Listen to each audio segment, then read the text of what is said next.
안녕하세요, 여러분. 저는 30대 후반의 여자입니다. 저는 정말 찰거머리같이 지긋지긋하고 무시무시한 시댁에서 겨우 탈출해서 현재 새로운 인생을 살아가고 있는 사람이에요. 저는 이런 시댁에 관한 이야기를 텔레비전이나 인터넷에서만 접했었던 것 같은데 그 이야기의 주인공이 제가 될 것이라고는 정말 상상치도 못했습니다.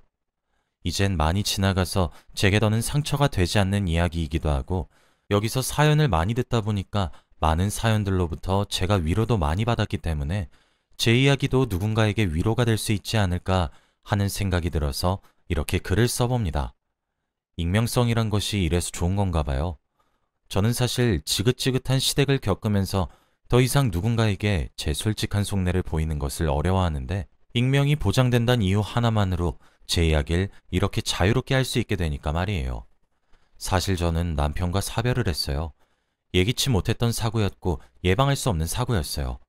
반대편 차로에서 달리던 화물 트럭이 중앙선을 넘어 제 남편이 타고 있던 승용차에 정면으로 부딪혔고 남편은 비명도 지르지 못하고 그 자리에서 즉사했습니다. 사인은 압사였어요. 보지 말라는 만류에도 고집을 부려 사고 현장을 보게 되었습니다. 그 튼튼한 승용차가 마치 휴지 조각처럼 구겨져서 트럭 밑에 깔려 있더군요. 정말 화가 나고 억울했던 것은 화물 트럭을 운전했던 운전수는 겨우 타박상 정도의 상처만 가졌단 거였어요. 남편이 그렇게 사고로 죽은 날은 공교롭게도 저와 남편의 결혼기념일이었습니다. 남편의 차에서는 제 결혼기념일 선물이었던 부서진 목걸이와 구겨진 편지, 그리고 내용물은 뭉개져서 형체도 찾을 수 없고 덩그러니 혼자 남은 빈 케이크 상자였죠. 남편은 결혼기념일만큼은 저를 혼자 두고 싶지 않아 했어요. 엄청 로맨틱한 사람이었거든요. 회사에서 가야만 하는 출장 일정이 있었는데 저희 부부의 결혼기념일 일정과 맞물렸던 날이었어요. 하루 더 자고 올라와서 다음 날에 축하를 해도 되었는데 남편은 당일에 축하를 하고 싶었나 봐요. 업무를 서둘러 마무리 짓고 결국엔 일정을 하루 앞당겼고 그렇게 부랴부랴 새벽에 저희 집으로 오던 도중 졸음운전 화물 트럭이 저희 남편 차를 덮친 거였습니다. 부검을 하시던 분께서 남편은 즉사하셨을 거라 추정하시는데 그 말이 얼마나 절 찔렀는지 모릅니다. 장례식장에서 우두커니 앉아 남편의 영정사진만 바라보고 있었는데 눈물이 나질 않았어요. 그저 멍하니 사진만 쳐다보고 있었죠. 시댁에서는 절 탓하셨어요. 아니, 정확히 시어머니는 절 탓하셨습니다. 남편을 잡아먹은 년이라고 제 머리채를 휘어잡으셨고 뺨을 갈기셨죠. 시어머니는 제게 온갖 욕을 쏟아부으면서 저를 폭행하셨습니다. 어떻게 남편이 죽었는데 귀한 내 아들이 죽었는데 눈물 한 방울 흘리지 않냐며 저를 비난하시기도 했죠. 반박할 생각도 반항할 생각도 그리고 그럴 만한 힘도 없더군요. 저도 넋이 나가 있었거든요. 때리면 때리는 대로 맞았고 흔들면 흔들리는 대로 휘날렸습니다. 뒤늦게 시아버지가 제게 달려와 새아가한테 왜 그러냐고 당신 미쳤냐고 소리를 지르며 시어머니를 저로부터 떼어놓으셨고 아가씨가 제게 달려와 울면서 정신 차리라고 한 것은 기억이 납니다. 저와 남편 사이에 태어난 자식으로 아들이 하나 있었어요. 당시 5살 된 아기였어요. 그런데 그때 분명 방에서 자고 있던 아들이었는데 시끄러운 소란에 견디지 못하고 일어난 것인지 문을 열고 벌떡 일어나 시어머니 앞을 가로막으며 엄마 때리지 말라고 하며 소리를 빽 지르고 씩씩거리며 시어머니를 노려보는데 그 뒷모습이 남편과 똑 닮았더라고요. 저희 시어머니는 시집살이를 시키지 못해 안달이 나셨단 말을 들으실 정도로 저를 많이 괴롭히셨어요. 그럴 때마다 제 남편은 부드럽게 나서서 저를 보호함과 동시에 시어머니 기분을 상하지 않게 부드럽게 달래면서 고부 갈등의 심화를 막아줬어요. 그럴 때마다 저를 자신의 등 뒤로 숨기는 남편의 뒤통수랑 아들의 뒤통수가 어찌나 닮았던지 그제서야 제 곁에 남편이 없단 감각이 현실감이 들어 아들을 끌어안고 펑펑 울었습니다. 아들은 아빠와의 이별도 받아들이지 못하는 어린아이였는데 우는 엄마인 저를 끌어안으며 함께 눈물을 흘려주더군요. 그렇게 남편을 보내주었습니다. 남편 장례식에는 무슨 뻔뻔한 낯짝인지 모르겠으나 음주운전자도 조문을 왔더군요. 그래서 또 한바탕 난리가 났었습니다. 그렇게 어찌저찌 남편을 배웅했어요. 그 이후 저는 하나뿐인 아들을 위해 돈을 벌어야 했습니다. 원래 전업주부로만 살고 있었거든요. 남편은 사고 피해자로 죽은 것이었기 때문에 보험금과 더불어 가해자 쪽에서도 보상금도 꽤 많이 나왔어요. 다 합친 6억 정도 되더군요. 하나뿐인 아들의 대학 등록금을 더불어 앞으로 들어가야 할 학비, 저와 아들이 함께 살아갈 생활비, 아들의 결혼자금, 미래의 아들에게 손을 벌리지 않기 위한 최소한의 제 노후자금, 6억은 턱없이 부족했습니다. 그리고 최대한 은행에다 묶어두고 싶었어요. 그렇게 저는 아들을 유치원에 보냈고 저는 일을 하기 시작했죠. 시어머니는 그 틈새를 끼어들어 저를 그렇게 괴롭히셨습니다. 아무리 아가씨와 시아버지가 뜯어말려도 도통 듣지 않으셨어요. 사실 누군가들은 그렇게 생각하실 것 같아요. 이제 남편과 사별했으니 더 이상 시댁으로 모시지 않아도 되지 않느냐고, 왜 친정이 있던 동네로 떠나지 않았느냐고 말이에요.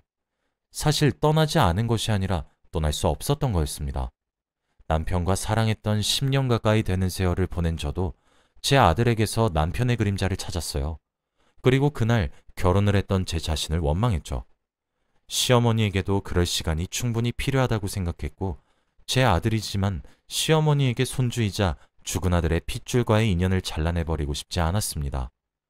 시어머니가 때리시고 절 핥히워봤자 나이 먹은 노인네가 힘이 있다면 얼마나 있겠습니까? 저를 원망할 힘으로 아들의 죽음을 받아들인다면 저는 기꺼이 원망을 당하려고 했었습니다. 아들마저 그렇게 잃었는데 제가 손주마저 데리고 떠나는 건 시어머니께 가혹하다 판단했거든요. 어머니는 그렇게 저를 들들 볶으셨습니다. 아가씨와 시아버지는 제게 늘 미안해했어요. 제가 단호하고 냉정하게 끊어낸다면 끊어질 일방적인 관계가 되었음에도 불구하고 아들이자 오빠의 흔적인 제 아들과의 연을 끊지 않게 해준 것에 대해 감사해 하기도 했어요. 사실 저는 서울에서 나고 자란 서울 사람이었고 남편은 전주 사람이었습니다. 저는 남편 하나만 보고 서울에서 연고도 없는 전주로 시집을 온 거였고요. 그래도 싹싹하고 밝은 성격을 가진 남편이 제게 본인의 지인들을 참 많이 소개시켜줬고, 그 사람들은 이제 제게 친구 또는 지인으로 자리매김을 했어요. 저도 이제 지역 주민이라 봐도 무방했던 거죠. 하지만 그뿐 아니라 제가 지역에서 유명했던 이유가 또 하나 있는데 바로 시어머니 때문이었어요. 저희 시어머니가 제게 부리는 횡포는 그 지역에서 유명했습니다. 제게 냅다 소금을 뿌리기도 했고 물을 뿌리기도 했고 길에서 욕도 하고 소리도 지르고 했어요. 손주 앞이든 아니든 상관하지 않으시고 저를 쥐잡듯 잡으셨습니다. 사실 무섭지도 않았어요. 그저 시어머니가 제 눈엔 안쓰러워 보였습니다. 저는 죄송하다, 잘못했다 등의 말만 반복하고 빠르게 사라지기도 했고 배웅을 하기도 했어요. 제 지인들은 시어머니 욕을 했죠. 젊은 나이에 과부가 된 것도 서러운데 왜 저렇게 구시냐고, 이러다 손주도 안 보여주면 어쩌려고, 그때 가서 얼마나 큰 후회하시려고 저러시냐고요. 그렇게 시어머니께 구박을 받고 아가씨와 시아버지께 위로와 감사를 받으며 몇 년을 지냈습니다. 그 사이 제 아들은 초등학교에 입학을 했고 훌륭한 인성을 가지며 엄마 바라기 효자로 자라나고 있었습니다. 저는 회사에서 격리직을 맡고 있어요. 제가 셈에 빠르기도 하고 그래서 적성에 맞고 나름 안정적이더라고요. 그런데 저희 회사의 거래처 남자 직원분께서 제게 호감을 보이셨어요. 당연히 저는 단호히 거절했죠. 저는 남편이 그렇게 죽고 난 이후 한 가지 다짐을 했어요. 적어도 아이가 성인이 될 때까지는 재혼하지 않기로요. 저는 제 목숨과도 같이 귀중한 아들에게 혼란을 야기시키는 어떠한 행동도 하고 싶지 않았거든요. 이미 아빠의 부재를 느끼고 있는 아이에게 새로운 존재가 아이의 근간을 흔들게 하고 싶지 않았거든요. 그리고 무엇보다 몇 년 지났다고 해서 잊혀질 사람이 아니었어요, 제 남편은. 남편이 있단 말로 거절을 했는데 저희 회사 직원 중에서 그 거래처 직원분과 친한 사람이 있었나 보더군요. 그분도 사람이 좋고 저도 나이가 젊고 그래서 그런지 나름 자기 딴에는 저와 그분을 이어주고 싶었나 봐요. 좋은 의도로 말이에요. 그래서 제가 사별한 지 꽤 오랜 시간이 지났고 슬아의 아들 하나를 키우고 있단 점 등등을 알려줬더라고요. 남편이 있단 말로 거절한 뒤 물러날 줄 알았는데 제가 사별하고 혼자란 사실을 알고 난 뒤엔 더욱 적극적으로 제게 대시해오기 시작했습니다. 저는 매몰차게 말했어요. 제게 대시하는 거래처 직원분께도 그리고 그분께 제 정보를 알려준 우리 회사 직원분께도 이러시지 말라고, 부담스럽다고, 제 입장은 왜 생각도 하지 않고 일방적으로 이렇게 절 대하시냐고요. 저는 웃으면서 회사 생활을 하고 싶은데 요즘 들어 사직서를 내야 할지 말지를 고민하고 있다고, 그리고 제게 굉장히 무례하다고 말이에요. 저는 사별하고 아이를 혼자 키우는 싱글맘인 것은 사실인데 그것만으로 얕보여야 할 이유가 없다고, 얕잡아 보지 않는다 말씀하시겠지만 제가 느끼기엔 그렇게밖에 느껴지지 않는다고, 그렇지 않으면 그만해달라고 정중히 거절한 사람에게 왜 이렇게 일방적으로 구냐고 말이에요. 다행히 두 분 모두 신사적인 분들이셨고 제 말을 받아들여 주셨고 수긍하셨고 사과도 해주셨습니다. 그런데 이 일이 어떻게 들어갔는지 모르겠지만 시어머니 귀에 들어가게 되었더라고요. 그날은 2주에 한 번 제 아들을 시댁에 데려다주고 하룻밤을 자게 해주는 날이었습니다. 어김없이 아들과 손을 잡고 시댁에 도착했고 아들과 빠이빠이 손을 흔들던 순간이었습니다. 시어머니는 제게 정말 돌진하듯 달려드셨고 제 긴 머리채를 휘어잡으며 내 이럴 줄 알았어, 여우 같은 년. 남편 잡아먹은 년으로도 모자라서 과부된 주제에 남자한테 꼴을 쳐? 거지 같은 년, 여우 같은 년, 남자 심장 빼먹는 구미호 같은 년. 우리 아들 죽기 전에도 행실 그딴 식으로 엉덩이 가볍게 놀렸지, 이년아! 라고 소리를 지르셨죠. 이제껏 저를 타박하셨던 손길들은 다 농담이라는 듯 어디서 그런 힘이 나오신 건지 저를 짤짤짤 흔드셨어요. 어머니, 무슨 소리 하시는 거예요? 아니에요. 오해시라고요. 라는 제 외침소리는 들리시지도 않는 모양인지 저 하나 족치겠다 생각하고 움직이는 로봇 같았습니다. 제 비명소리에 시아버지와 아가씨가 다급히 달려왔고 저희 아들도 할머니 바지춤에 매달려 뜯어 말렸어요. 저는 아이가 다칠까 염려되어 힘도 못 쓰겠고 아들에게 떨어지라고 소리를 지를 뿐이었죠. 아가씨가 저희 아들을 떼어냈고 시아버지가 시어머니를 잡아 뜯듯이 떼어냈습니다. 시어머니 양손에는 제 머리카락이 눈에 뚜렷하게 보일 정도로 양껏 뽑혀있는 걸로도 모자라 두피가 따끔따끔거려 손을 들어 두피를 쓸어보니 하도 많이 뽑혀서 머리에서 피가 나고 있더군요. 찔끔찔끔하면서 말이에요. 제 손에 살짝 묻어나온 피를 보더니 아가씨와 시아버지조차 시어머니께 언성을 높이며 화를 냈습니다. 아들은 뒤로 넘어갈 것처럼 자지러지게 우는데 제가 무엇보다 모욕감이 들었던 것은 제가 시어머니께 이런 취급을 받고 있다는 사실이 유명함에도 불구하고 누군가가 굳이 긁어부스럼만 만들 이야기를 전했다는 사실과 무엇보다 제 아들에게 이런 모습을 보였던 사실, 그 두 가지의 사실은 제 이성이 끊어지는데 큰 기여를 했습니다. 저는 아들에게 저한테 오라는 눈짓을 했고 몸만 자랐지 아직 아기인 아들은 제 품에 폭삭 안겨서 엉엉 울었어요. 아버님, 아가씨, 그리고 어머님, 저 이제 시댁 안 와요. 도리도 바라지 마세요. 물론 제 아들도 안 보낼 거고요. 우리 아들 5살 먹었을 적에 남편이 죽었고 지금 우리 아들 나이가 12살이에요, 어머님. 제가 언제까지 빌어야 하나요? 제가 언제까지 내 아들 보는 앞에서 이딴 수치와 모욕을 느껴야 되는데요. 아가씨랑 아버님도 제게 미안하다고 말씀하시기 전에 어머님 바꾸려고 노력은 하셨어요? 저요?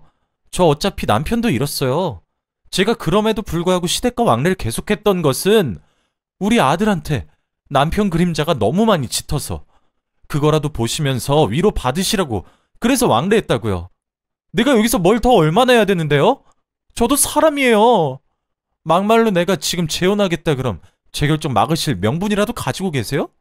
없으시잖아요. 내가 거절했다고 말하잖아요. 그랬다고 얘기를 하잖아요. 제가 남자를 만났다고 누가 그러는데요? 대체 누가요?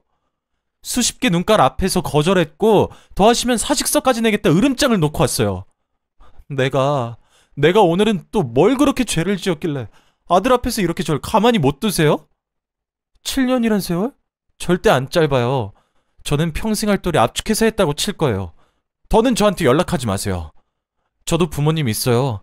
친정으로 돌아갈 거니까 찾지 마세요. 그리고 내 아들도 2번 다시 볼 일 없을 거예요. 저는 아들의 귀를 꾹 틀어막고 울분에 차서 소리를 질렀고 그렇게 소리를 지르고 뒤돌아서서 제 집으로 돌아가는 저를 아무도 가로막지 않았습니다. 다음 날 시아버지와 아가씨가 저희 집을 아침부터 찾아왔더군요. 저는 차를 대접하며 제 생각엔 변함이 없다고 뜻을 밝혔습니다. 의외로 두 분은 제 결정을 존중해 주시더군요. 미안하구나. 그래, 네 말이 맞다. 내 아내를 내가 더 고쳤어야 하는데 아휴, 그래, 너도 인간이라 참는 것이 한계가 있을 건데 그래도 매일 아들 영정사진 붙잡고 우는 아내를 보고 있으니 그렇게라도 감정 표현을 하는 게 낫다 싶어서 방치했어. 미안하다, 미안해. 정말 미안하구나. 이건 얼마 되지 않지만 이사하는데 보태 쓰거라. 그리고 손주 녀석 교육비나 네가 쓸 생활비가 모자라도 언제든지 연락해주고. 그 정도는 해줄 수 없겠니? 나도 너한테 미안해서 이러는 거란다. 아내가 절대 모르게 할게. 그래요, 새언니. 언니에게 큰 짐을 지우게 한 것은 사과드릴게요. 그래도 언니 이 지역 떠나고 그럼 많이 힘들 거예요. 그게 금전적인 어려움이라면 저희한테 주저하지 말고 연락 주세요. 나랑 우리 아빠는 언니 이해해요. 아니, 오히려 고맙지. 사별하고 몇 년씩이나 며느리돌이 해준 사람인데 우리가 그걸 어떻게 몰라. 정든 고향을 떠나는 것은 무서운 일이었고 이제 마지막 남은 남편의 흔적이 묻은 집을 파는 것도 두려운 일이었지만 저는 제 아들과 저를 위해서 지역을 떠나기로 했고 아가씨와 시아버지의 간곡한 부탁은 들어주겠다고 약속을 했습니다. 지금은 벌써 2년이 흘렀어요. 저희 아들은 중학교에 입학했지만 아직 사춘기가 오지 않았고 여전히 착하고 순한 아들입니다. 그리고 아가씨와 시아버지의 말씀에 따르면 시어머니는 지금 심리치료를 받고 있다고 하시더라고요. 제가 마지막에 토혈을 하듯 쏘아붙인 말과 실제로 주거지를 서울로 옮겨버리는 결단까지 다 보시더니 자신의 문제점을 깨달으셨던 것인지 심경의 변화가 있으셨던 것인지 그 누구도 알 수 없지만 그래도 심리치료를 받으시고 스스로 변화를 하려 한다고 들었습니다. 저는 시어머니를 두 번 다시 마주하고 싶진 않지만 제 아들에게는 누구보다 잘 대해주셨던 조부모였고 고모였기에 시어머니가 마음의 안정을 얻는다면 아들과의 교류는 막지 않을 생각이에요. 아들은 저를 괴롭혔기 때문에 할머니가 싫고 무섭다고 이야기를 합니다. 그리고 저는 그건 선입견이라고 다시 훈육을 하고 있죠. 할머니께서는 이러한 상처를 가졌고 모든 것을 잃은 것 같은 느낌이 들어서 마음이 잠깐 아팠던 거라고. 그러니까 조금 시간이 지나고 할머니가 치료하고 나면 다시 괜찮아진다고 얘기를 해주었답니다. 그랬더니 아들이 저한테 물어보더라고요. 그럼 엄마는 마음이 이제 안 아파? 하고 말이에요. 이렇게 저는 제 아들을 착하고 바르게 잘 키워내고 있습니다. 혹시 저와 같은 경우를 겪으신 분들이 있다면 제 이야기가 조금의 위안이 되었으면 좋겠습니다. 저도 주위에서 그리고 친정에서 참 미련하다 욕을 하십니다. 그렇게 욕을 먹고 나서도 시댁이 좋냐고 속이 답답하다 가슴을 치시죠. 저는 그런데도 여전히 시어머니가 밉진 않아요. 저도 시어머니를 많이 애증하고 있는 것 같아요. 앞으로 어떻게 될진 모르겠지만 아마 제 예감으론 어머니가 많이 유해지시지 않을까 싶습니다. 이젠 아들의 죽음을 많이 받아들이셨다고 시아버지께서 말씀해 주시더라고요. 여기까지가 제 긴 이야기였습니다. 제 이야기도 누군가에게 좋은 위로가 되었으면 좋겠네요. 모두 편안한 밤 되시길 바라며 이만 글을 마치겠습니다. 감사합니다.